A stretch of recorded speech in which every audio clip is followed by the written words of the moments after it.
तो कल्की मंदिर कट्ठे गुरुजी कल्की मंदिर जयपुर में ई मंदिर को निर्माण जो करवायो वो स्वाई जय सिंह करवायो, क्योंकि स्वाई जय सिंह बड़ा धार्मिक प्रवृत्ति का व्यक्ति था। वैसे तो आमेर वाले सारे धार्मिक प्रवृत्ति के थे, मानसिंह भी धार्मिक प्रवृत्ति के व्यक्ति थे। अब बहुत सारे नए बच्चे हैं, वो सोचते हैं ये कि सर ये कल्की कौन है। तो मैं बताऊं कल्की कौन है, बता देता हूं आपको।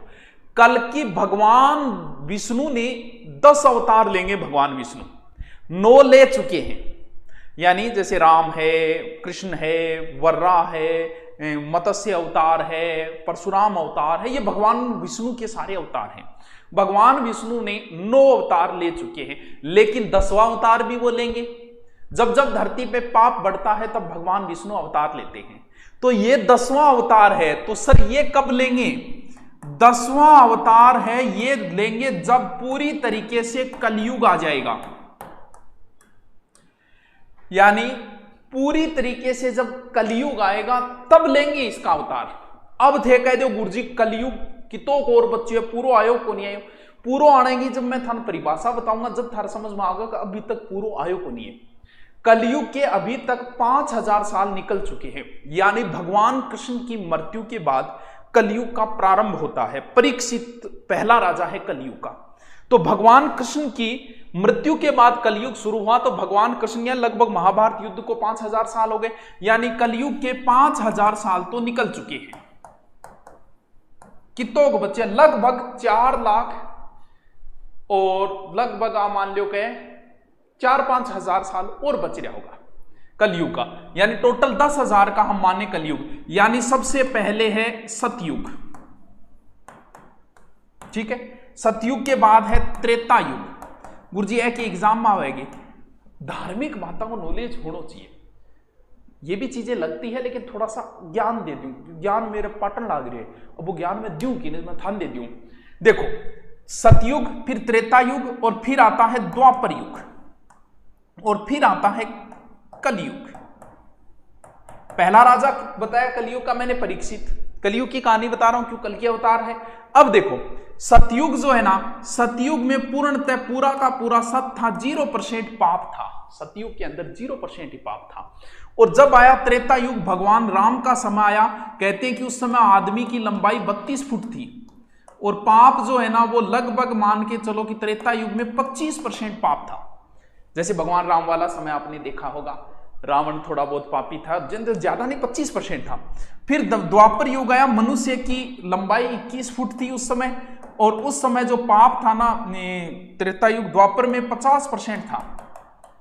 देखा होगा आपने महाभारत युद्ध में 50% पापी इधर खड़े थे, 50% पापी इधर खड़े थे। और फिर शुरू होता है कलह का चौथा और अंतिम युग, जिसे कलयुग कहा जाता है। इसे कलह का युग कहा जाता है। कलह मतलब लड़ाई दंगा गला कुछ, कलयुग का अर्थ होता है कलह का अंतिम युग। तो ये कलह का अंतिम युग है, जिसके अंदर द्वापर में मनुष्य की लंबाई लगभग 11 फीट मानी जाती है, सतयुग में 32 फुट है, सॉरी हाँ, त्रेता के अंदर मनुष्य की लंबाई 21 फुट है, द्वापर के अंदर मनुष्य की लंबाई 11 फुट है, अब कितनी है, अब अधिकतम 6 फुट है।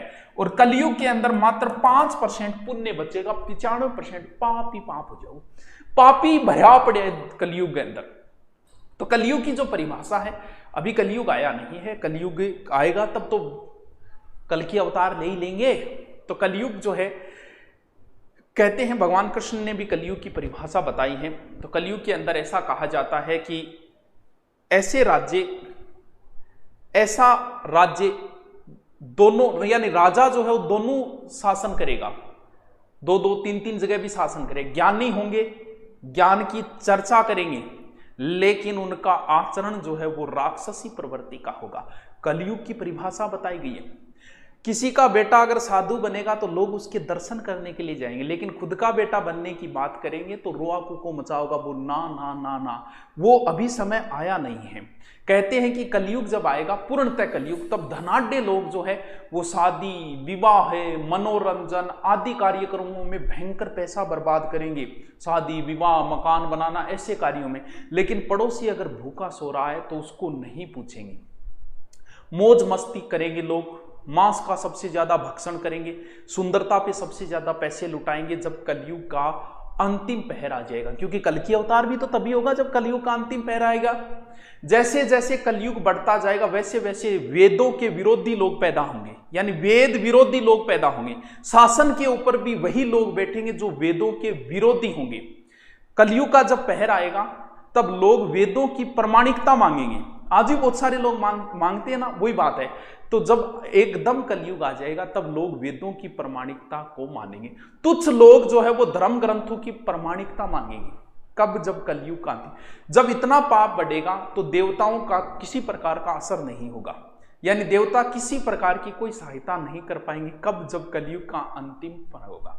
विवाह फिर एक धर्म नहीं रहेगा।